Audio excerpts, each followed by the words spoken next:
Hello everybody, welcome back. This is episode number 5 of the Vanarama YouTube's Football Manager 2018 experiment, Celtic and Rangers in England. Obviously the series is called In the Vanarama just because that's where they're starting. Technically this is them in England now. And so far so good, 2 seasons in, 2 promotions in, Celtic and Rangers are now in League 1. Let's have a little look to kick this episode off at the early business they've done. So, Milan Djuric is the only player Celtic have brought in so far. He is a striker. He's worth a bit of money, mind. He's saying he's worth valued at 5.5 million, and they've picked him up for 1.7 and 2B 2.4. So that could be a bit of a bargain player there. You know, Celtic have sold a lot of their better players, but then they're bringing in the players that are going to get them promoted every season. And Rangers are actually spending more than what they're bringing in. Celtic are actually super rich right now. So they have got a bit of money to spend. They've still got Scott Bryan. They've still got Neil Beaton. Barazite was good last year for them. Let's have a quick look at their senior squad just to get an idea of the sort of players that they've got. So David Button was their goalkeeper, I believe, last year. They don't actually have a goalkeeper selected as a first teamer, but so Sviatchenko's still there. Who's Jack Robinson?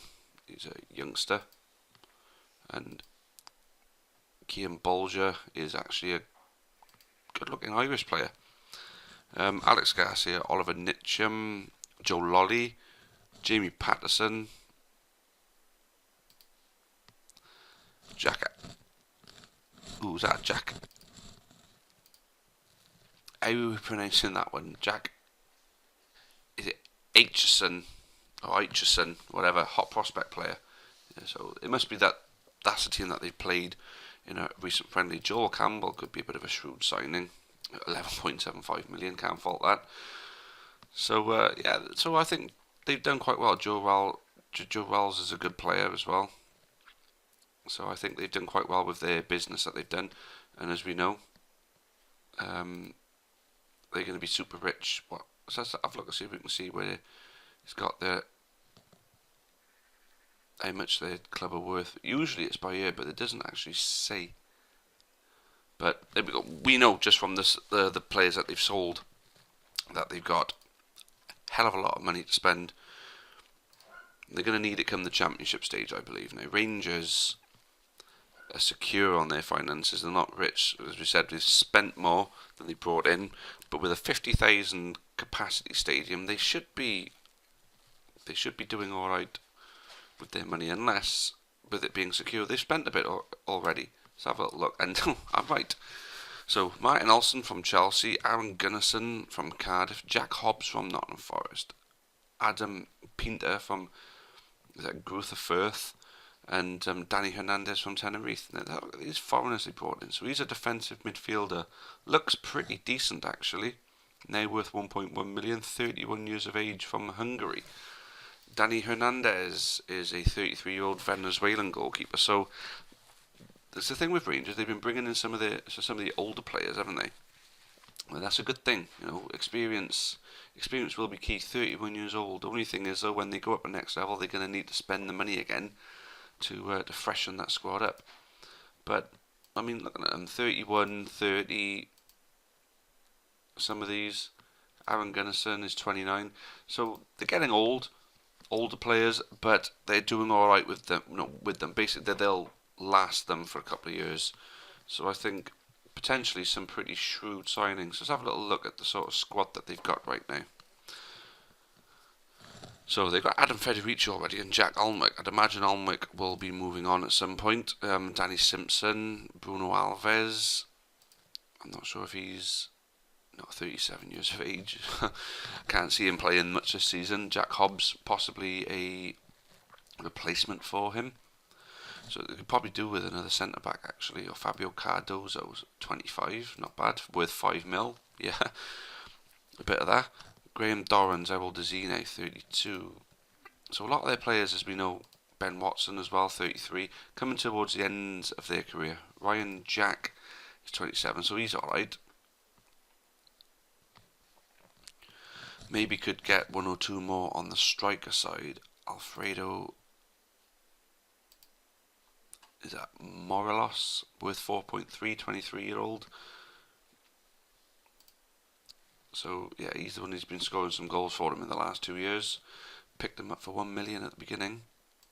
So he's worth a bit of money now. So Rangers are doing it well as well. Obviously they've started with a significantly weaker squad than Celtic, and possibly a lot less in finance.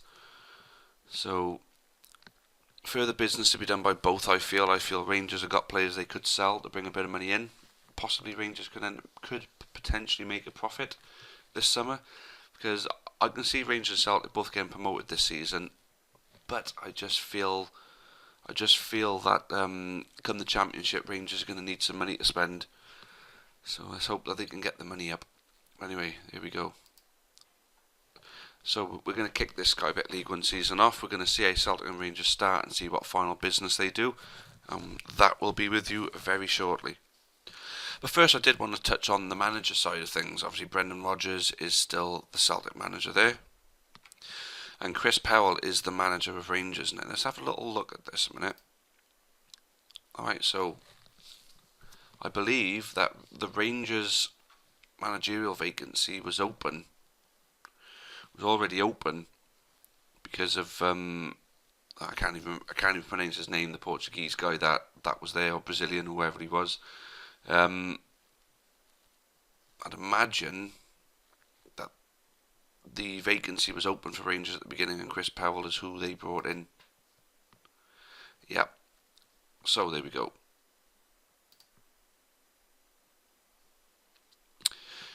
Yep, okay, so there we go then. Happy days. Guys, we will take you to the end of the transfer window just to see how everybody gets on. Okay then, so as you can see, cracking start for both teams. Both of them have won their first 4 games. Celtic only conceded 1 goal. Rangers have only conceded 2 goals. So, yeah, absolutely great. The only thing is, though, is Wigan have also won the first 4 games. So they may have a bit of stiff competition for those first 2 spots. But let's go to the important bit. Let's see who they end up bringing in. So, Jason Denayer, I know he's been on loan there before. So that's a pretty good looking signing. Alex Gilead, I think that's how you're pronouncing it. Don't know an awful lot about him. He may be one for the future, or maybe a squad player. Fabian Delph, I mean, that's just mental for League One. I mean, he's 29 years old, mind, so it's not so much that they're going to be getting him for an awful lot of time.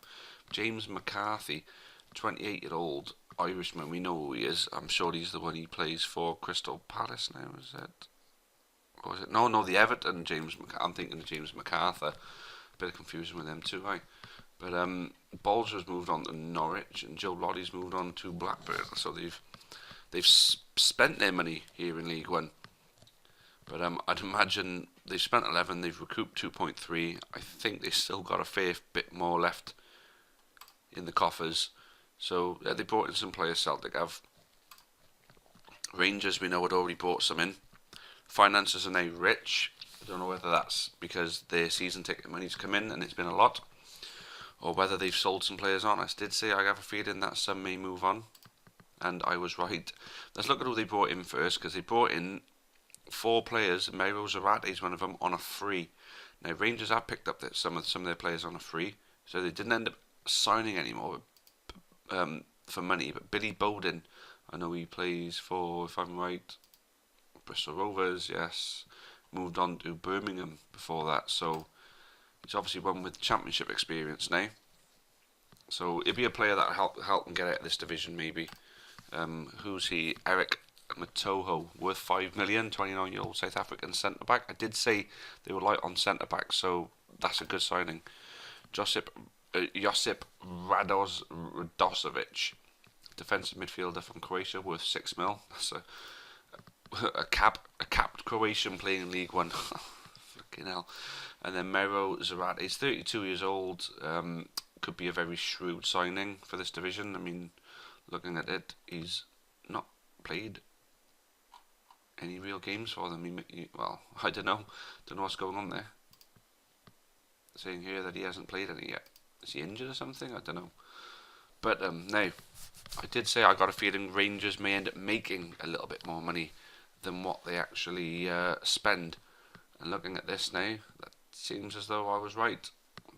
Only 750k, but still, bringing in the free transfers when you can get them, when they're good enough, and then you sell players on for some proper money. And sometimes that's the way of building your squad and your money up. Because this game is always great for being able to pick players up on Bosman ruling, but these are just free transfers. These are just people that have been released by their clubs. It's quite surprising, really. But they're available. Rangers have snapped them up. They've spent a little bit of money elsewhere. I think Rangers are going to have a good season in this one. I'll be eager to look at how their man Celtic get on in the cup competitions. But there we go. That's that. I can see them both getting promoted now in League One this season. But it's all about whether, what's their names? Wigan do well. I think the other teams in this division, maybe Bolton, Bradford, I know Blackburn are in this one as well, and Nottingham Forest. So they're in some good company here, aren't they? It's possibly the hardest League One I think I've ever seen. Looking at that, looking at the teams that are in there. We shall see, though. We shall see. Celtic Rangers, in my opinion, will get promoted this season as first and second place. So let's take it to the 30th of November just to see how, after a little while into the season, that's going for them. Okay then, so we're here now at the 30th of November. Celtic, as expected, are running away with it at the top, but Rangers may be looking like they may have to settle for a playoff place. They've lost 3 matches, I'd imagine. No, I thought one of them would have been against Celtic. Did they draw away 1-1 to Celtic, so they'd have been happy with that result, but losing 3 games at home, all 3 games have been at home. They've lost to Charlton, Bradford and Colchester at home. They'd be very disappointed with that. But 4 away draws ain't so bad. As the fact that they're unbeaten away, that's mental, but they've lost 3 games at home. Well, maybe the pressure's more on you at home to go forward, but they're going to need to back their ideas up, really, aren't they, Rangers, if they are going to get promoted. Now, my prediction was the worst case for Rangers would be that they would end up being a top League One bottom Championship team. Celtic would be a top Championship bottom Premier League team. But looking at this, Celtic are going to be in the Championship straight away next year with a buttload of cash to spend, so I think they may go one better. Rangers have got a good squad there, but they need to start winning more games. They need to get themselves promoted, because I feel if they don't get themselves promoted in this season, then it'll slow their progress down massively, and getting into the Championship may become tougher by the year. So let's have a little look at some player stats. So we're going attacking. Actually, no, let's look for average rating. Where's average rating? Average rating, yeah. So a Rangers player is actually the best player in the division at the moment, a 38-year-old Rangers player. Crazy. So Jared Bowen is third best player. He's obviously be playing on the wing, maybe at front. A couple more Rangers and Celtic as you come down. So as you'd expect, there are a few Rangers and Celtic players in that. So goals. Zach Clough of Nottingham Forest. Now, Zach Clough is someone who has been tipped as a potential future England player, so his progress has obviously been halted. Maybe he was playing for Nottingham Forest in the Championship before they went down, but he's certainly doing well in this division in this season. Quite surprisingly, there's like a bit of a lack of Rangers and Celtic players at the very top, but there's 2 Celtic players there on 7, another on 6, so they are firing goals from different areas though, and Rangers only have one guy really, Eduardo Herrera. I think maybe Rangers need to invest a little bit in some more youthful players if they are going to hold things up.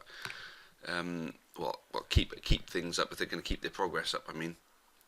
And clean sheets, let's have a look at clean sheets, whatever it is. Goalkeeping, clean sheets, so Rangers goalkeeper with the most, Celtic's goalkeeper the second most. So pretty much where you'd expect them to be. You'd expect a few more key figures to be performing a little bit better for both these teams, but at the moment Celtic can't complain with anything, and Rangers, they sort of need to pull their fingers out and push themselves up the table. But at the beginning of the next episode, you'll see what progress they've made and what business they've done in January. I'm going to take you to the Scottish League. We're going to have a little look at Barrow and Gateshead. So in the Ladbrokes Premiership, remember Gateshead got themselves promoted last season from the Championship after both them and Barrow went down. They're having a very, very terrible season so far, so it may be that their promotion was a bit of a fluke last time around. But they need to start making a little bit more of their time in the Scottish League, because it's a league, you know, they can go for an actual national title. You know, there's something that they can actually be competitive in. Can't see Gateshead or Barrow ever really make it into the Football League out of the conference, although Gateshead did come close not too long ago. Yeah, they're going to go down convincingly by the looks of it. When Barrow are getting on. But one thing I want to touch upon first is who exactly is making the most of the lack of Celtic and Rangers in the SPL. Who's actually taking the titles? So past winners. So Hibs and Aberdeen have both won. Aberdeen finished second last time round. Hearts finished third. So that's pretty much around about the ballpark of what you'd expect of the three teams who would make the most of it. Aberdeen won it last year. Dundee finished runners up with Hibs finishing third. And if we look at now, as you can see, Hibs, Hearts and Aberdeen have made it a bit of a three-horse race. So I'd imagine that's quite exciting in Scotland, considering these teams have actually got an opportunity to take the silverware now without Rangers and Celtic. But anyway, Barrow, we're going to have a look at Barrow. So Barrow are actually having a very good season. They're in second place, joint top, only by 3 goals, the difference really. And, well, I got the feeling them and Gateshead, this is about as far down as they'll go as the Ladbrokes Championship. Whether they can push on and do anything more, I wouldn't have thought so. I don't think the money is going to be in there to build their infrastructure, but it's something they can be competitive towards the top end of a national league rather than at the very bottom or into the top of the non-league. But Barrow looking like they're having a good season.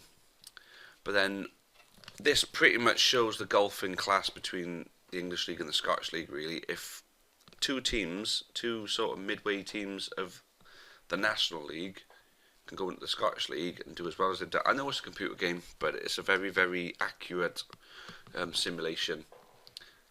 And I think this would be how people think. I don't think how Barrow and Gateshead have done so far has been any real surprise to anybody. So, yeah, there we go. It just goes to show the difference in class between the Scottish League and the English League is that two teams from non-league could go into the Scottish League and have some relative success in there. Where now Celtic and Rangers, I think they're big enough to get to the Premier League. They've just got to implement it. Obviously, starting from the Vanarama, they're doing well so far. Celtic should be a championship next season. Rangers, like I said, they spend right in January, then they shouldn't have a problem finishing second. So that's the end of this episode, guys. Thanks all for watching. Thanks all for keeping up the series. Thanks those who've made comments and praised the series so far. Everything's looking good. I'm enjoying doing this. Obviously, the people who are watching are enjoying watching this. It's interesting to see how far they can actually go now, Celtic and Rangers. And it does add a nice little spin on it to look at, say, Barrow and Gateshead are doing in their place in the Scottish League. So, yeah, as I said, thanks for watching. Until next time, it's cheerio.